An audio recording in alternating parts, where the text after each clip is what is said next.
जी औज़ुबिल्लाहिमिनश्शैतानिर्रजीम बिस्मिल्लाहिर्रहमानिर्रहीम। आज मैं फिर आ गया हूँ बहुत धूमधाम के साथ, बड़ी मोहब्बत के साथ, बड़ी चाहत के साथ, अपनी पूरी मैनेजमेंट के साथ ज़बरदस्त क्रिकेट मेला अफराला में, और बहुत ही शानदार इवेंट होगा इंशाल्लाह। आज मज़ा आएगा, एंजॉयमेंट होगी।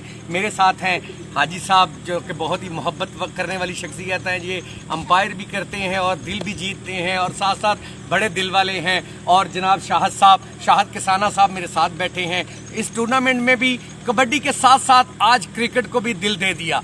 क्रिकेट को हर दफ़ा दिल देते हैं, आज बड़ा दिल दे दिया। इतनी ज़बरदस्त एफर्ट की है इस टूर्नामेंट के लिए कि मेरे पास अल्फाज नहीं। आज मैं पहले दिन आया हूँ अल्हम्दुलिल्लाह धूम मचाने के लिए, लेकिन मेरे से पहले शाहद किसाना साहब ने धूम मचा दी। इतना ज़बरदस्त लाइटिंग, इतना ज़बरदस्त माहौल के जवाब नहीं। और मैं खराज तहसीन पेश करता हूँ अपने भाई को कि माशाल्लाह सर आपने बड़ी स्ट्रगल की है। मैं आपको मुबारकबाद पेश करता हूँ। पहला रोज़ है इंशाल्लाह, और इंशाल्लाह व तआला इन रोज़ों में ज़बरदस्त माहौल होगा, ज़बरदस्त टीमें आएंगी और कमाल हो जाएगा इस टूर्नामेंट के लिए। तो मैं पहले ही आपको मुबारकबाद पेश करता हूँ। आपको बहुत बहुत मुबारक। आपकी गुडविल पे भी मैं तालियां। हाई साहब आपके लिए भी क्लैप। और इंशाल्लाह ये टूर्नामेंट ज़बरदस्त होगा।